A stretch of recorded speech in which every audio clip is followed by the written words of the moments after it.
আমার পরে আর কোনো নবী আসবে না। এই নবীওয়ালা কাজ কারা ধরে আছেন? তারাই তো হলো আমরা। কেন আমরা আজকে জাতির সর্ব অবহেলিত জাতি কেন আমরা হব? আমাদের অধিকারকে আমরা ছিনিয়ে নিয়ে আসব। নবীওয়ালা কাজ আমরা করছি এবং জাতির শ্রেষ্ঠ সন্তান আমরাই।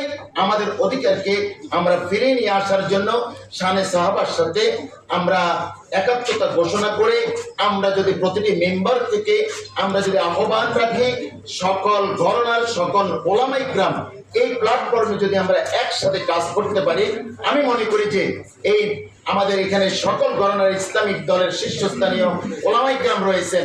একমাত্র ইসলামী বিপ্লব তখনই সম্ভব হবে এই ইমাম খতিবদের মাধ্যমে সম্ভব হবে।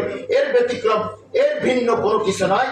আজকে যে ওলামায়ে কেরাম চাচ্ছে একটি প্ল্যাটফর্মে আসার, আমি মনে করি যে আমাদের যে শায়েখ শামীম মজুমদার হাফিজাহুল্লাহ তিনি আরো ভূমিকা রাখবেন। আজকে আমি ওনাকে মোবারকবাদ জানাচ্ছি। সকল ঘরানার ওলামায়ে কেরামকে আজকে একই জায়গায় নিয়ে এসেছেন। তিনি এই হিম্মত নিয়ে, এই সাহস নিয়ে উনি আরো কিভাবে একত্রিত করা যায় সেই ধরনের কাজ করবেন। আমার মতো ছোট্ট মানুষ এই ছোট্ট একটি পরামর্শ দিয়ে আমি আমার কথা এখানে শেষ করছি।